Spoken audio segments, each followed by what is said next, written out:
Alongside Melinda Pribble and Buddha, I'm Dave Morris here in the Oklahoman's video studio. Welcome to the Rescue Rundown with our friends at the Central Oklahoma Humane Society, including this guy who's now grinning at me. Hey Melinda, how are you? Good morning, great, thanks, how are you? Well, I'm doing well, thank you very much for coming in on this rainy Wednesday, which is like the worst conditions to bring a dog downtown, right? Because you guys were dancing among the raindrops and you came on in with our friend Buddha. What do we know about Buddha? He is about 8 years old. He's a miniature pinscher, and he is super happy. Even though he is, in his more mature age, he is showing off the gray hair. Very playful, and but can also be a good lap dog. He's good with other dogs and kids, and he would be a great addition to any family. He's a very, very sweet guy. Well, I've seen both sides of it so far. When he came in, we grabbed the towels and toweled him down, so he's now nice and soft. But he loved that. He loved the attention he was getting on the old dog massage there. But now he's being very chill. Yeah, so I think that he'll kind of mirror the energy in a room really well. So if you calm down, he'll calm down. And whenever he thinks it's time to play, he's going to go for it. So you mentioned mini pinscher is what we think the breed is here. What do we know about mini pinschers, or what should people know about mini pinschers? Well, they are have an average lifespan of about 15 years, so he's still got a good long. Plenty of dog life. Yeah, so they were kind of a descendant of the German pinscher, and they just make really great, well-rounded pets. We know that he can be, I think that he'll be a good little protector. I think his bark will be a great little alarm. You were mentioning getting into the parking garage. You just fed him a bone. Suddenly you made friends with him, and he was anti-parking garage at that point. He's like, Melinda, I got your back. Yes, we became friends, and so the parking attendant got a couple of bark. So I think that that's good. You don't want a dog that's going to be quiet all the time. You want, if they're home, to let you know whenever anything out of the ordinary is going on, and I think he would definitely do that. He's like, who are all my friends back here? I can't wait to get out and play. All right, we're chatting with Melinda Pribble from the Central Oklahoma Humane Society here on the Rescue Rundown, along with our friend 8-year-old Buddha. Hey, you recently had the Hero Awards. How'd they go? It went really well, thank you. It was a sold-out crowd, and we got to honor 2 really incredible dogs that night, and that was really special to hear their stories. So. It's a tearjerker hearing those stories. You guys do a great job with the production of that event, and of course the videos, the stories that people get to hear and see at that event. It's well done. So thank you. Cool. Thanks. All right, very good. This week on the Rescue Rundown, we're talking about if you happen to adopt a special needs pet, some of the things you need to know. And what do you mean by the definition of a special needs pet? He's like, who is this person coming out of the stairs?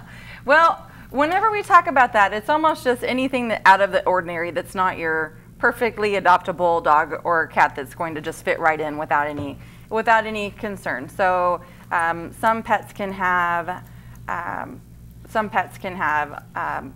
sight problems, hearing problems. Really, some pets just don't really have a vision difficulty but need eye drops every day. There's just some things that require an extra level of care and potentially financial support before adopting a pet that needs a little extra. That's a good point. Pets are just by nature expensive. When any of us go to the doctor, including pets, there's some money, there's some bills involved there. So there is the financial implications. Right.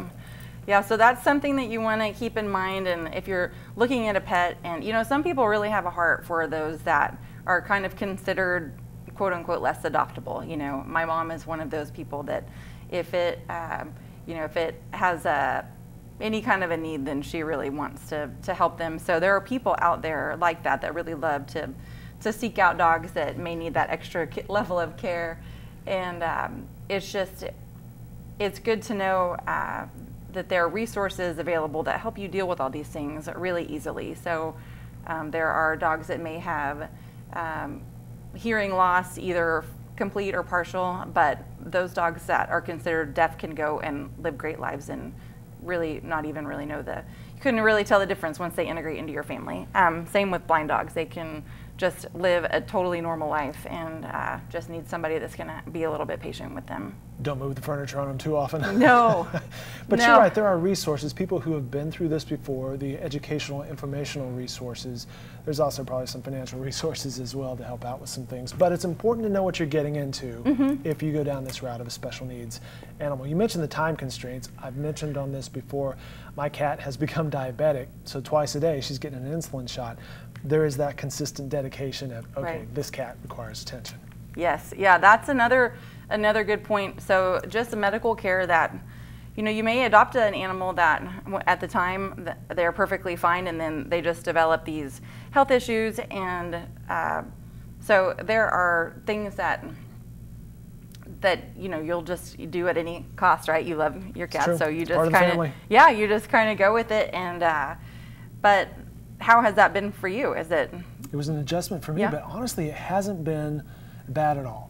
I learned, once I finally learned cat needle, that's like putting a cat in a bath. It's not a whole lot of fun.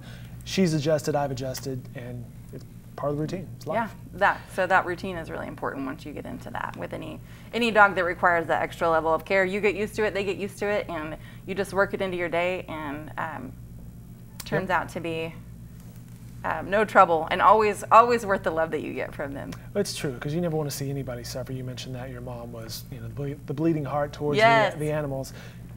No one wants to see human or animal suffer, at least I hope not. No. All right, very good. There you have it, a few tips on if you adopt a special needs animal. How is the inventory these days? Still loads of cats, or?